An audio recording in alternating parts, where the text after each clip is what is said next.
In the year 431, the Council of Ephesus decreed that Mary is Theotokos, which literally means God-bearer, because her son Jesus is one person, who is both God and man, divine and human. At the Second Vatican Council, the bishops decided not to add any new title or make any new definition about Mary, for example, as mediatrix of all graces, as some of the Mariologists wanted at the time. Instead, they went back to the tradition which saw Mary's greatness in her act of faith, by which she became Mother of God, Theotokos. At the Second Vatican Council, the bishops decided that, rather than defining any special doctrine about Mary, it would be more ecumenical to locate any statement about Mary within the dogmatic constitution Lumen Gentium, which means the light of the nations, on the Church as a special chapter. In this way, Mary is presented as the first and foremost of all believers, a new Eve, to reverse the trend to original sin begun by the first Eve. The Virgin Mary, who at the message of the angel received the word of God in her heart and in her body, is acknowledged and honored as being truly the Mother of God and of the Redeemer. Rightly, therefore, the Fathers see Mary not merely as passively engaged by God, but as freely cooperating in the work of man's salvation through faith and obedience. Saint Irenaeus says of her in his preaching, "The knot of Eve's disobedience was untied by Mary's obedience. What the Virgin Eve bound through her disbelief, Mary loosened by her faith." The Catholic Church gets this Mary-exalting title of Mother of the Church primarily from the words of Jesus to John as he hung from the cross, "Behold your mother." Pope Paul VI showed his solidarity with this position when he declared Mary Mother of the Church, and in his encyclical Marialis Cultus he stated, "This celebration, assigned to the 1st of January, in conformity with the ancient liturgy of Rome, is meant to commemorate the central part Mary played in the mystery of salvation. However, one has to acknowledge that today most people are thinking at this time about the end of the old year and the hopes that they have for the new year. And since the introduction of a day of prayer for world peace, the liturgy of this day can seem a bit overloaded.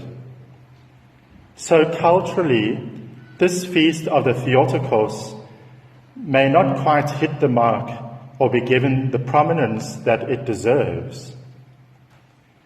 A central theme of our faith, however, Catholics are proud to hold Mary's motherhood of God as a central theme of their faith.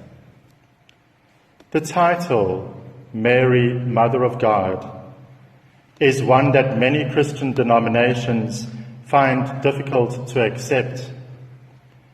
Many question how Mary, who was only a human being, could possibly be considered the Mother of God. It is a controversy that has a long history in the Church.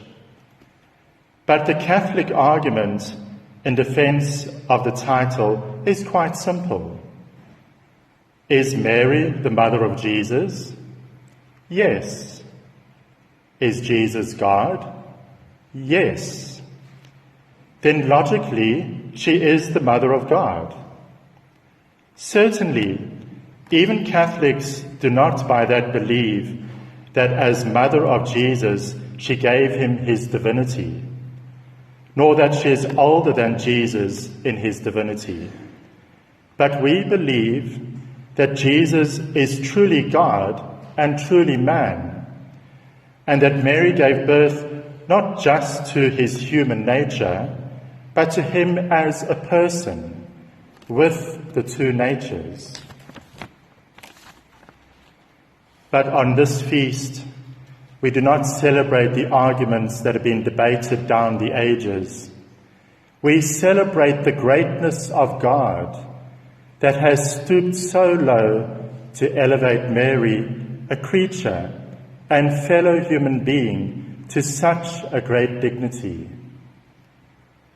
We recall the truth of a woman who exclaimed from the crowd after she had heard Jesus speak and seen the wonders that he worked, that blessed is the womb that bore you and the breasts that suckled you.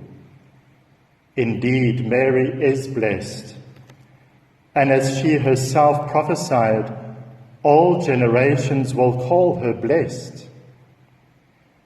Even the angel Gabriel said the same of her. She is blessed among all women.